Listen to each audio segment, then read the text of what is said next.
What if the most humiliating introduction of your life became the moment everyone discovered who you really were?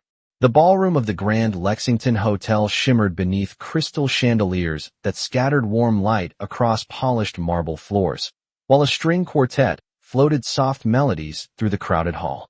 Waiters moved gracefully between round tables dressed in ivory linen, balancing silver trays filled with sparkling water and champagne as the city's wealthiest philanthropists, CEOs, and public officials exchanged polished smiles beneath banners celebrating the annual Bright Horizons Charity Gala.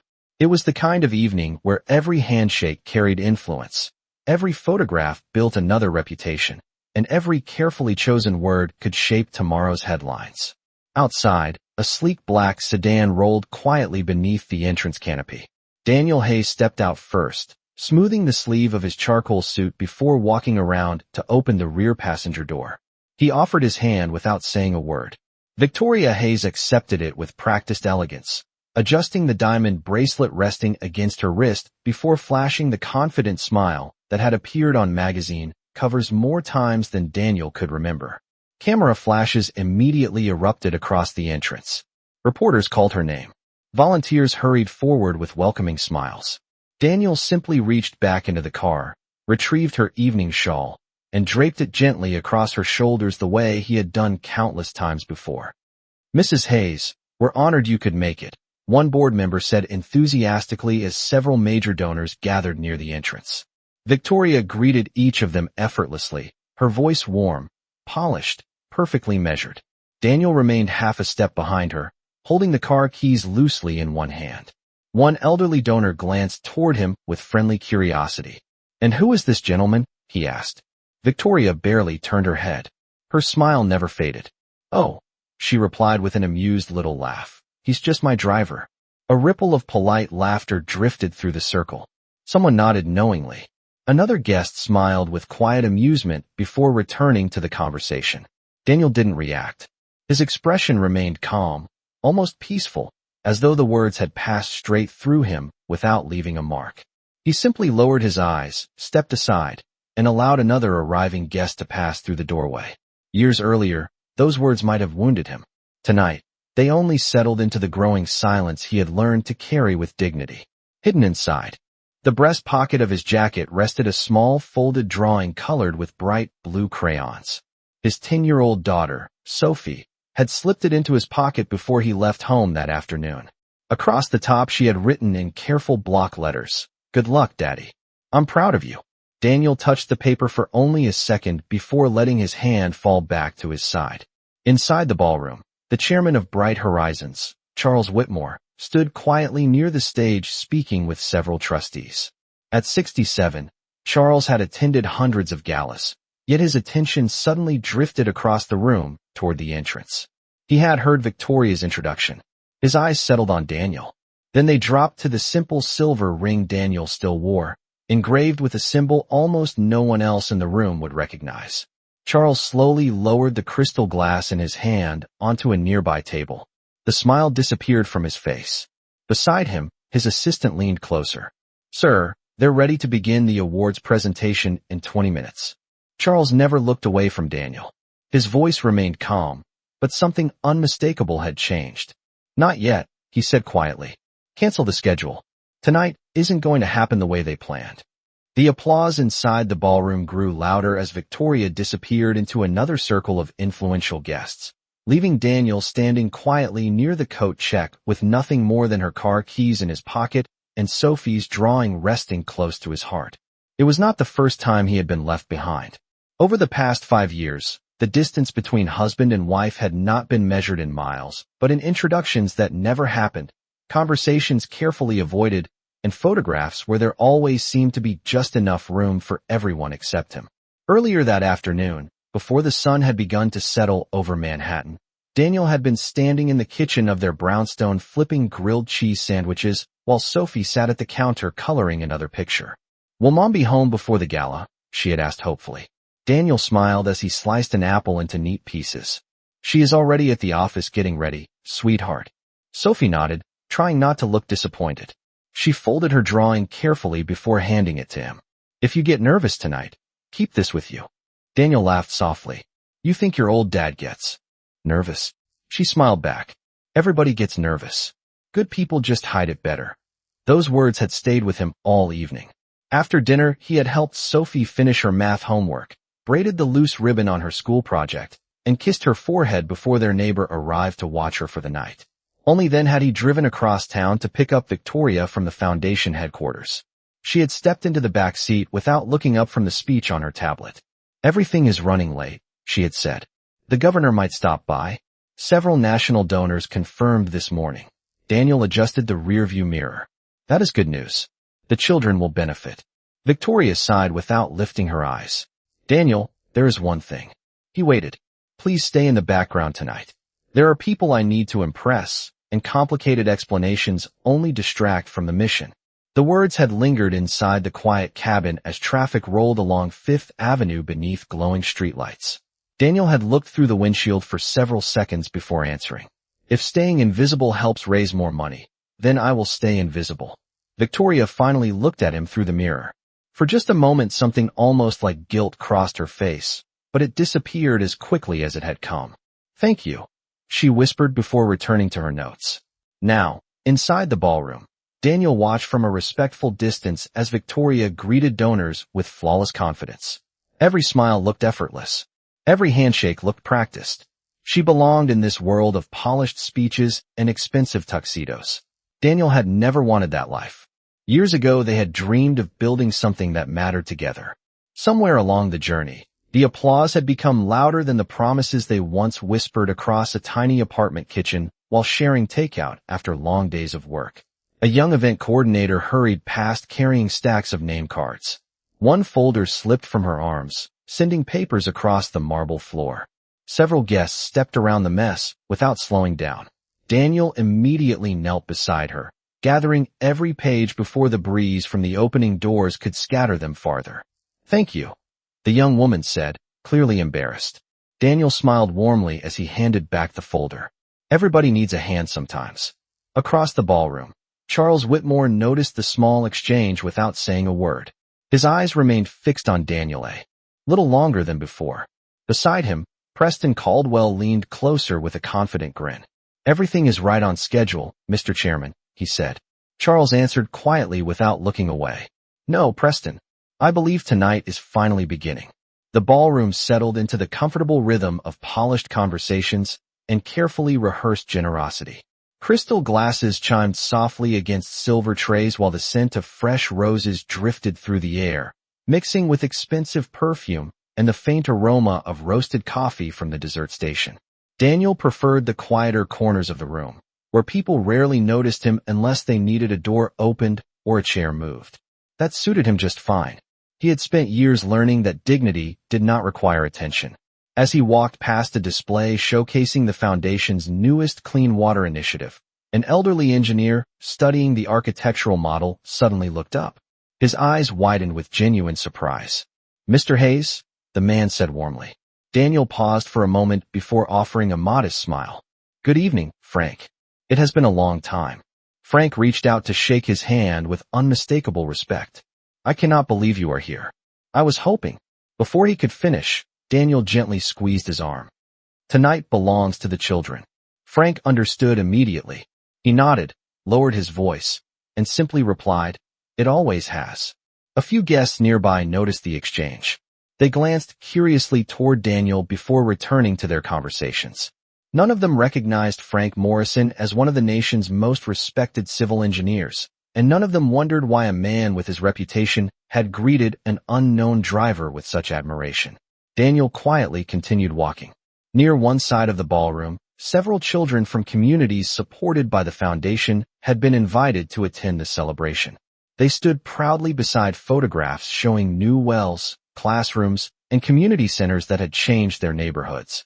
As Daniel passed by, a little girl no older than 8 broke away from her group and hurried toward him with a bright smile. Mr. Daniel, she called happily. Without hesitation, she wrapped both arms around him. Daniel knelt so they were eye level. Hello, Emma. You look beautiful tonight. She beamed with pride. Our school has clean water every day now. My little brother does not get sick anymore. Daniel's smile remained gentle. That is wonderful news. Miss Victoria says lots of important people made it happen. Emma continued innocently. Did you help too? Daniel looked toward the photographs covering the nearby wall. Children laughing beside running water. Parents smiling outside homes that finally had working filtration systems. He answered exactly as he always did. A lot of good people helped, Emma. Never forget that. She nodded before running back toward her classmates. Standing only a few feet away, Charles Whitmore had witnessed every word. He noticed the sincerity in Emma's eyes, the gratitude in Frank Morrison's handshake, and the remarkable consistency with which Daniel refused every opportunity to draw attention to himself. Preston Caldwell noticed something else.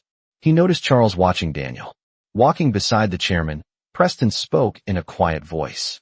Do you know him? Charles did not answer immediately.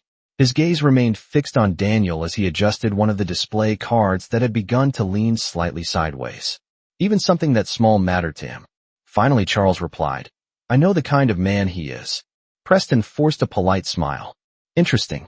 Victoria never mentioned him except as her driver.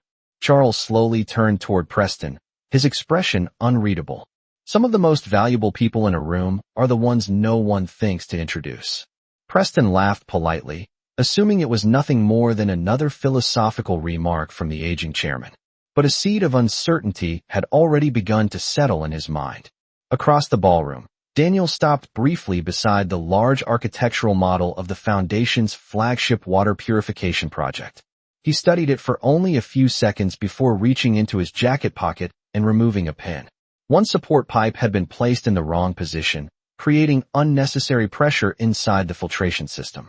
Without hesitation, he drew one small correction in the margin of the display blueprint resting beside the model.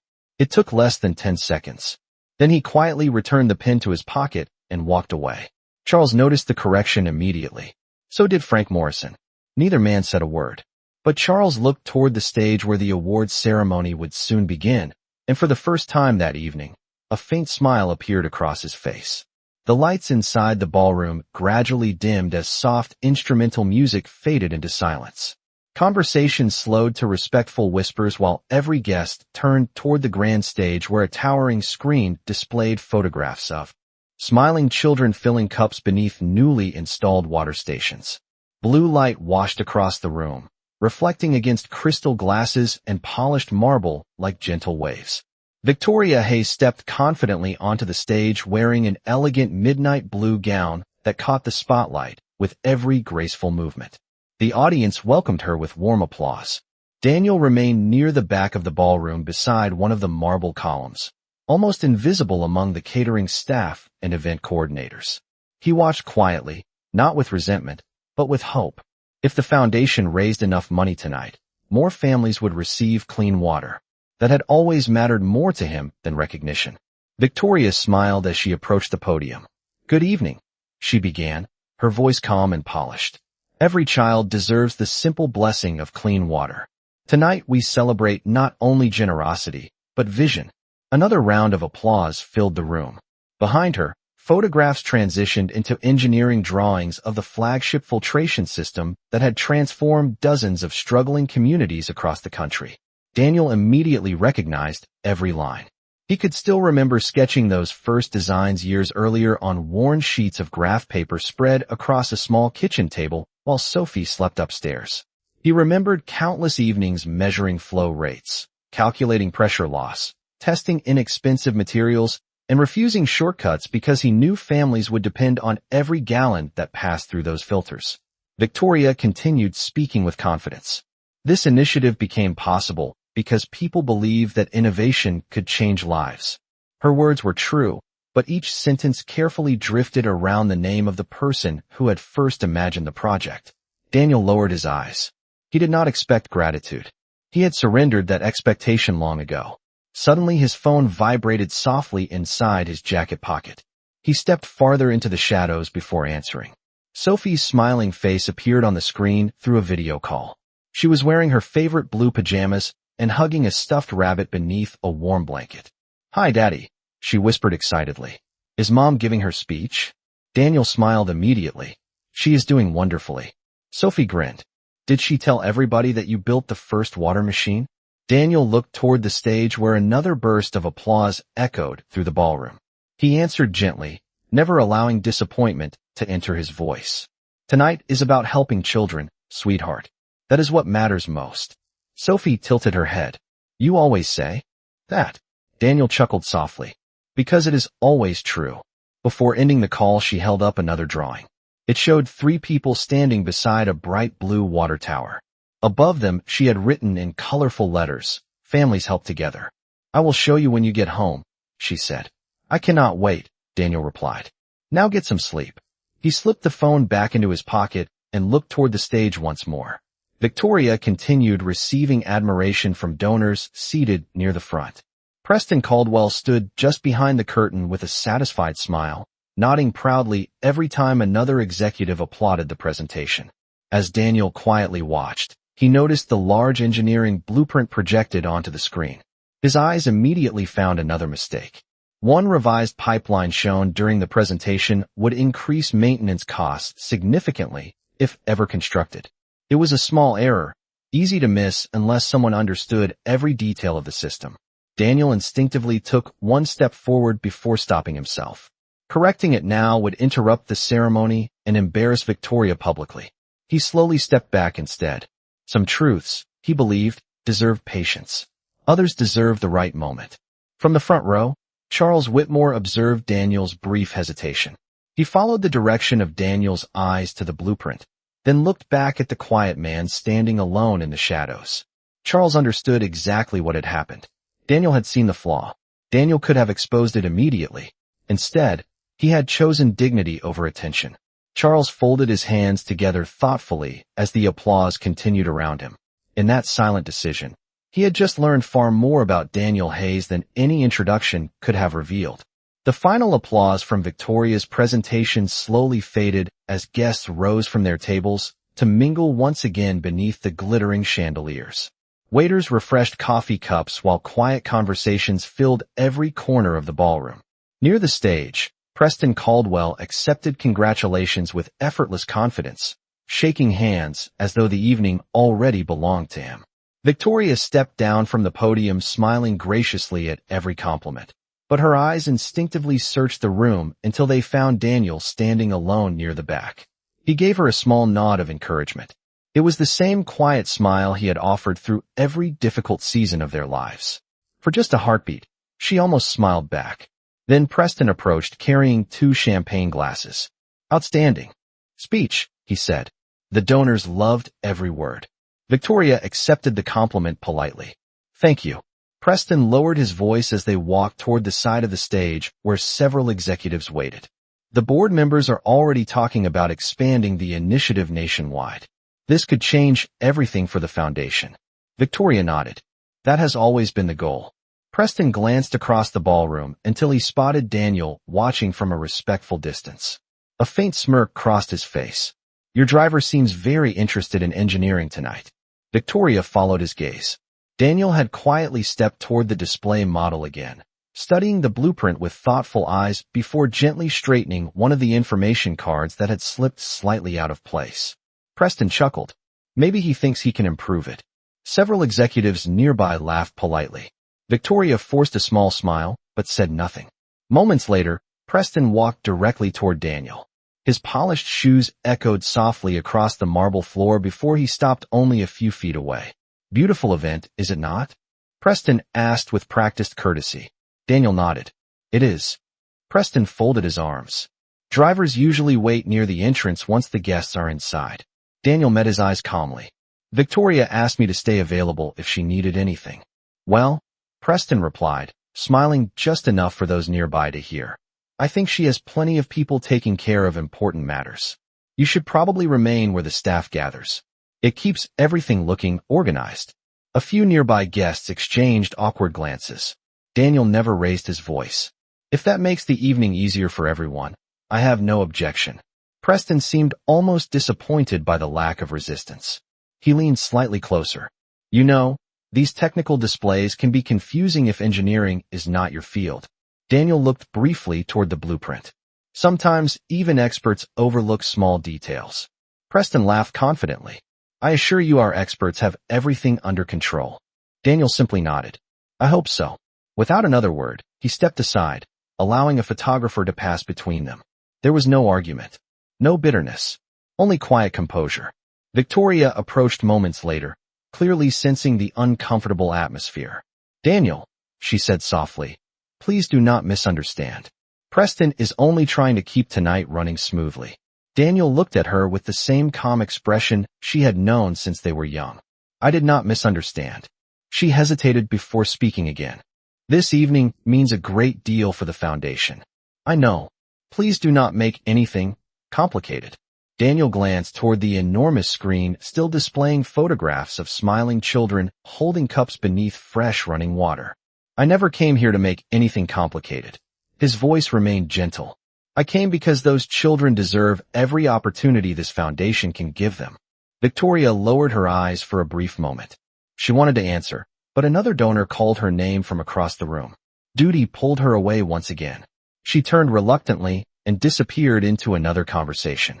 Daniel watched her leave before quietly walking toward the exit doors leading into the peaceful hallway outside the ballroom.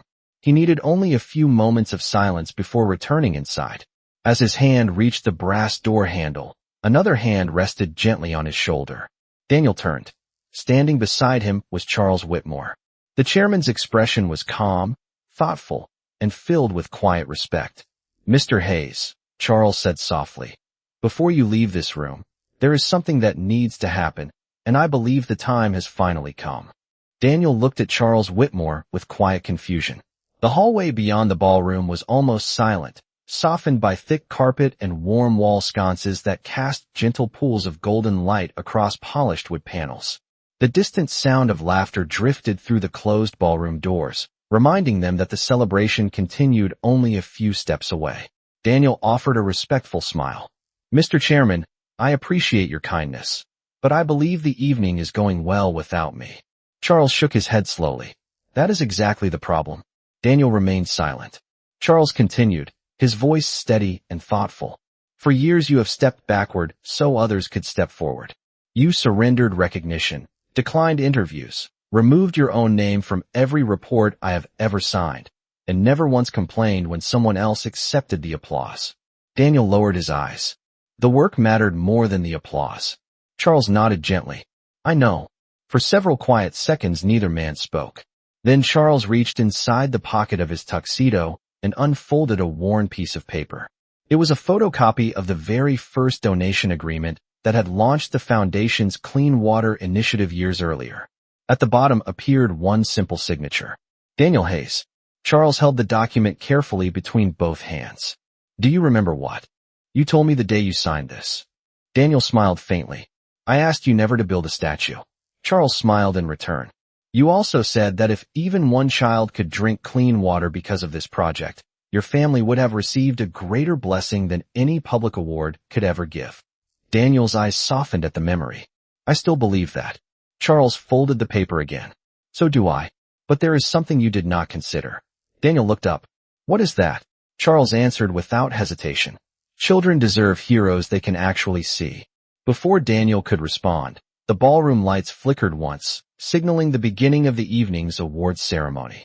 An event coordinator hurried into the hallway. Mr. Whitmore, everyone is ready for the Humanitarian Visionary Award presentation. Charles nodded politely. Please tell them I will begin in 2 minutes. The coordinator disappeared. Daniel quietly shook his head. You should not delay the program because of me. Charles looked directly into his eyes. I already have. Without another word, he opened the ballroom doors. Hundreds of conversations immediately settled into respectful silence as guests returned to their seats. Victoria stood near the front beside Preston Caldwell, both expecting Charles to present the Foundation's highest honor. The chairman walked slowly onto the stage, but instead of reaching for the crystal award displayed beneath the spotlight, he gently moved it aside. A ripple of confusion spread through the audience. Preston leaned toward Victoria and whispered, "This was not in the schedule." Charles rested both hands on the podium. "Ladies and gentlemen," he began, "before we recognize leadership, I believe we must first recognize character." The room grew still. Even the musicians lowered their instruments. Charles continued, Many people have devoted their hearts to bringing clean water to communities across this nation. Tonight we have celebrated generosity, innovation, and compassion. Yet there is one story almost no one in this ballroom has ever heard. Victoria's smile slowly faded. Preston shifted uneasily. Charles glanced toward the ballroom entrance where Daniel remained standing quietly beside the doors, hoping not to interrupt the ceremony. "There is a man here tonight," Charles said, "who has spent years making certain that others receive the credit while he quietly carried the responsibility." Several guests instinctively turned toward the back of the room. Daniel immediately understood where Charles was looking. He gave a small shake of his head, silently asking him not to continue. Charles answered with nothing more than a gentle smile. Then he stepped away from the podium, walked down from the stage himself, crossed the silent ballroom one measured step at a time, and stopped directly in front of Daniel. Without speaking another word, Charles extended the wireless microphone toward him with both hands. The ballroom became so completely still that the faint hum of the air conditioning seemed louder than the crowd itself. Daniel looked at the microphone for several long seconds without reaching for it. Every eye in the ballroom followed the quiet exchange between the chairman and the man most guests had overlooked all evening. Crystal chandeliers shimmered overhead, but no one seemed to notice their light anymore. The only sound came from the soft hum of the ventilation system and the distant clink of a single glass being carefully placed on a table. Charles Whitmore spoke first. His voice carried naturally through the silent room, even without the microphone. "Ladies and gentlemen, I would like to introduce someone who has spent years refusing to be introduced." A ripple of confusion moved through the audience. Victoria stared at Daniel with widening eyes while Preston forced an uncertain smile, convinced there had to be some misunderstanding. Charles continued, "Many of you have praised this foundation for creating one of the most affordable clean water systems in the country. You have applauded the innovation, celebrated the expansion, and invested millions of dollars into its future. What almost none of you know is that the original design was never created inside a corporate office." The large screen behind the stage suddenly changed. The elegant presentation disappeared, replaced by an old photograph of a small garage with a folding workbench covered in graph paper, hand tools, coffee mugs, and rough engineering sketches. Another image followed. A younger Daniel stood beside a homemade prototype assembled from inexpensive parts. His sleeves were rolled up, his hands covered with grease, yet his smile was unmistakable. Quiet, hopeful, real. A murmur spread across the ballroom. Victoria slowly raised one hand toward her mouth. She recognized every photograph. They had been taken during the years when they still believed they could change the world together. Charles lifted a folder from the podium. "This is the original patent transfer agreement." He carefully opened it so the overhead cameras could display the pages on the massive screen. Daniel Hayes donated every ownership right to this technology before a single dollar had been raised. He requested no royalties, no public recognition, and no building carrying his name. He asked for only one condition: that every family, regardless of income, could afford clean drinking water. Complete silence settled across the room. Frank Morrison quietly removed his glasses to wipe away tears. Emma, the little girl Daniel had greeted earlier, looked proudly toward him from her table without fully understanding why every adult suddenly seemed so emotional. Charles looked at Daniel with unmistakable respect. "There is something else this room deserves to know." He paused before continuing. "Several years ago, when financial support nearly disappeared, Daniel personally sold the last valuable investment he owned to keep the first manufacturing facility open. He never told the board. He never asked to be repaid. He simply refused to let the project die because children were already depending on it." Preston's face slowly lost all color. Victoria could barely breathe. Every compliment she had accepted that evening suddenly echoed differently inside her heart. Daniel finally accepted the microphone, but he did not lift it to his lips. Instead, he looked around the ballroom with gentle eyes, almost uncomfortable with so much attention. Charles smiled softly. "You spent years protecting everyone else's reputation. Tonight, allow the truth to protect yours." Daniel remained silent for another long moment. He glanced down at the folded drawing still resting inside his jacket pocket and gently touched it with his fingertips. Then he looked toward Victoria. There was no anger in his expression, no triumph, no desire to embarrass her, only quiet sadness mixed with compassion. Around the ballroom, guests who had laughed when they heard the words, "just my driver," slowly lowered their eyes. Nobody applauded. Nobody whispered. They simply stood frozen beneath the crystal lights, realizing that the greatest man in the room had been the one who never once tried to prove that he belonged there. Daniel slowly lifted the microphone, but instead of facing the enormous audience immediately, he looked first at the children seated near the front of the ballroom. Emma smiled at him with innocent pride, her hands folded neatly in her lap, completely unaware that the adults around her were witnessing the kind of moment that would be remembered for years. Daniel smiled back before taking a slow breath. "Good evening," he said quietly. The room leaned closer. No one wanted to miss a single word. "I was never supposed to stand up here tonight, and honestly, I was perfectly comfortable staying where I was." A few gentle smiles appeared across the audience, but the silence remained unbroken. Daniel continued, "The chairman has shared kind things about me, but I need to begin by saying something important. No clean water system has ever been built by one person. Engineers, construction crews, volunteers, teachers, donors, city workers, church groups, and neighbors all carried pieces of this dream. I simply happened to draw the first sketch." He paused for a moment, glancing toward the photographs projected behind him. "Years ago, I learned that some of the greatest gifts in life arrive after tremendous loss. When that happens, you have two choices. You can spend the rest of your life asking why, or you can spend the rest of your life making sure someone else suffers a little less because of what you learned." Several guests quietly lowered their heads. Daniel reached into his jacket pocket and unfolded Sophie's drawing. He smiled as he looked at the bright blue water tower she had colored so carefully. "Before I came here tonight, my daughter gave me this picture. She reminded me that good people do not stop being good just because nobody notices." His voice remained calm, but emotion gently softened every word. Children understand something adults sometimes forget. They do not care whose name is printed on a plaque. They care whether water comes out when they turn the faucet. A quiet murmur of agreement spread through the room. Daniel looked toward Victoria. Their eyes met for the first time since the chairman had revealed the truth. He did not accuse her. He did not embarrass her. "Life has a way of testing every one of us," he said softly. "Sometimes we are tested by hardship. Sometimes we are tested by success. Success can become very loud if we are not careful. It can slowly convince us that recognition matters more than purpose. I know that because I have struggled with pride too. None of us are immune." Victoria's eyes filled with tears. Daniel never looked away. Grace means remembering that every person in this room is still becoming the person they were meant to be. He then turned toward the audience once more. "If you remember anything after tonight, please do not remember my name. Remember the families who are still waiting for clean water. Remember the children who will never know who designed a filter, but who will grow up healthier because someone chose service over recognition."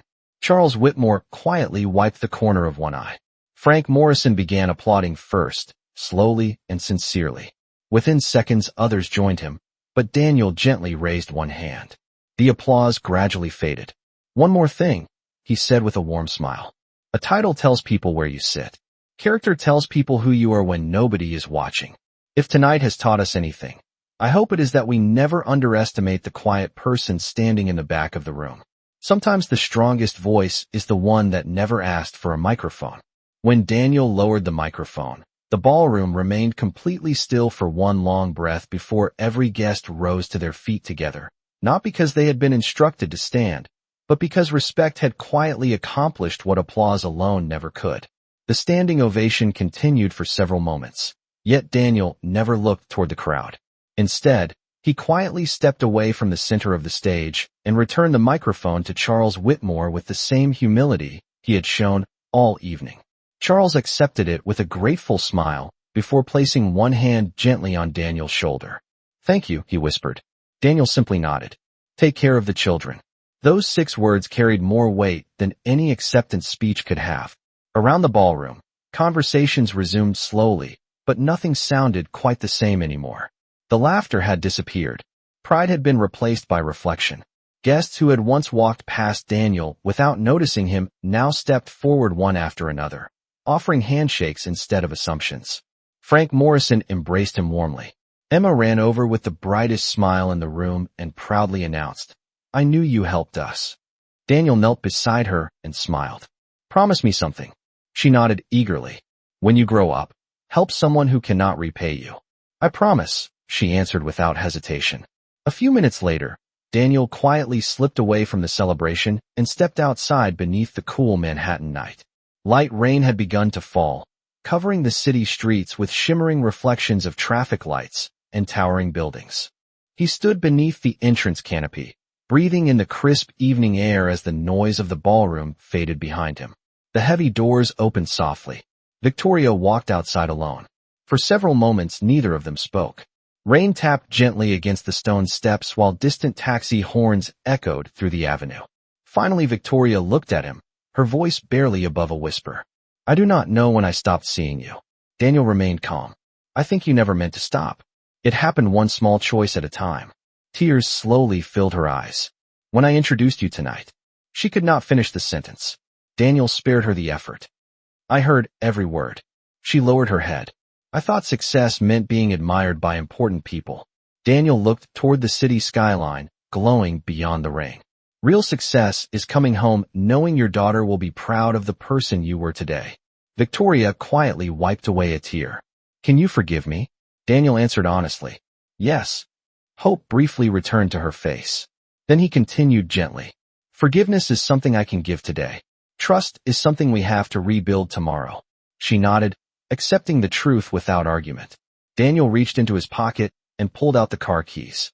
For a moment she expected him to hand them over immediately, but instead he looked at the familiar key ring and smiled softly.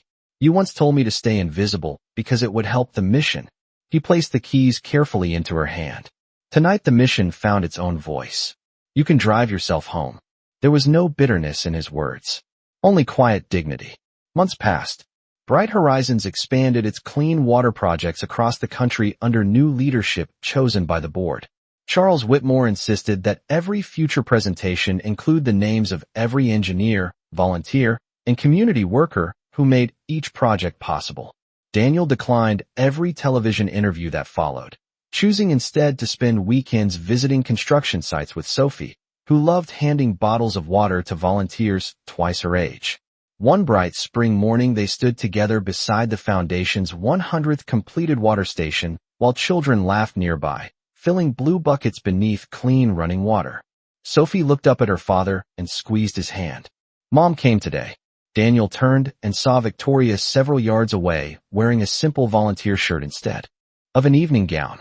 She was carrying supplies, speaking quietly with families, asking for no photographs and accepting no special treatment. She noticed Daniel watching, offered a small grateful smile, and returned to her work. Daniel smiled back, not because every wound had disappeared, but because redemption had quietly begun. Sophie leaned against him. Daddy, do you think people can really change? Daniel looked across the playground where children chased one another beneath the warm afternoon sun. Yes, he answered softly. When pride becomes humility and recognition becomes service, that is where real change begins. The water continued flowing long after the applause had ended, and in the end that was the only legacy Daniel Hayes had ever wanted.